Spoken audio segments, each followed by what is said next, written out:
Hello and welcome to Consoletronics, where today instead of picking games at random to make a video on, I would instead look at some of the system exclusives for various consoles, and what better place to start than a machine remembered for one game only. Halo, it's me. I was wondering... Yes folks, it's Master Chief in his one-man war against the Covenant in Halo Combat Evolved, the killer app that Microsoft could only have dreamed of. Developed by Bungie originally for PC, which means had Bill Gates not come along with a wheelbarrow full of money, it and its sequels could well have been multi-format. It's difficult to say just how instrumental this game was for the success of the Xbox and Xbox Live. It's the equivalent of Pokemon on Nintendo. I never played any of the Thief games on PC, but if Thief Deadly Shadows on Xbox is anything to go by, that's something I need to put right as quick as humanly possible. While I'm not a big fan of stealth games per se, the world of Garrett the Master Thief has definitely suckered me in.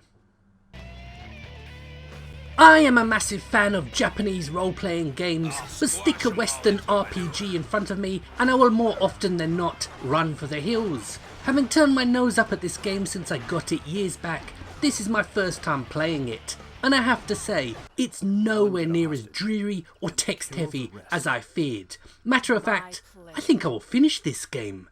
It just goes to show you can't judge a video game by its cover.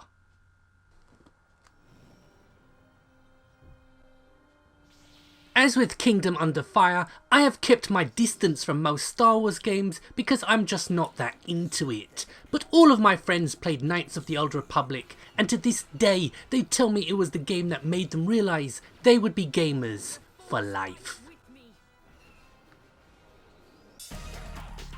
When Sega switched off the life support for the Dreamcast, I had a simple choice: Xbox or PS2. The GameCube could get fucked. I chose the Xbox, and one of the first games I picked up was this, BLINX, the Time Sweeper, an all but forgotten title which is as fun to play now as it was all those years ago. It was just perhaps too cute looking for its own good. A cross I also bear. What is this? There are those who might disagree with me on this, but I loved the original Dino Crisis games on the PS1. Yes, I know all they did was replace zombies for dinosaurs, but I never found zombies scary to begin with. Dino Crisis 3 takes the Critters 4 route and sets itself in space, and daft as it sounds, it works. It has its niggles, but it's still a game that should be in every Xbox owner's collection.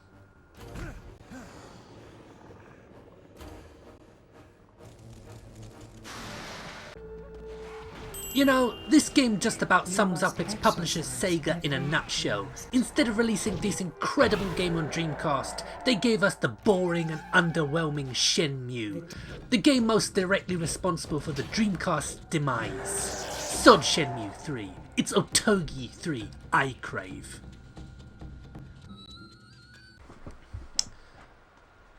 Old school Nintendo game gets a much needed makeover in Ninja Gaiden on Xbox.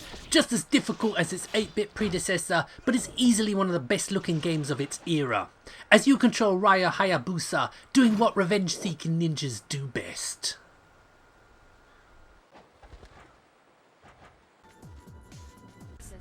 When one half of the brains behind the original Mortal Kombat games announced they would be developing an original fighting game, my ears pricked up and my willy enlarged.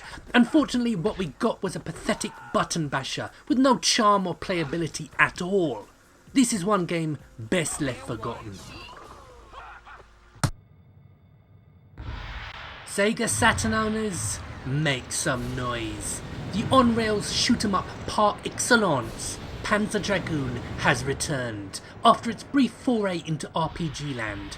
Just as playable as the originals, it won't convert non-believers, but if shoot-'em-ups are your thing, you won't find many better than this on the Xbox. Back in the days of the Super Nintendo and Nintendo 64, British games company Rare garnered themselves a reputation as one of the foremost developers because of games like Donkey Kong Country, Killer Instinct, Blast Corps and GoldenEye. But their association with Nintendo would be cut short by Microsoft buying them outright.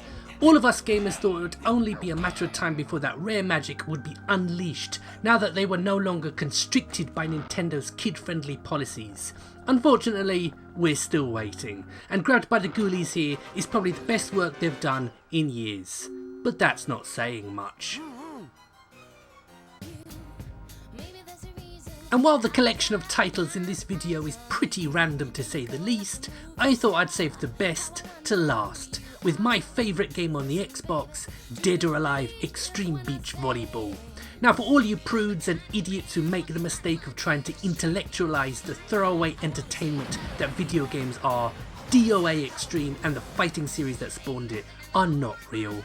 They can't hurt anybody's feelings or body image. It's just a bloody game, designed to be played, enjoyed and forgot about.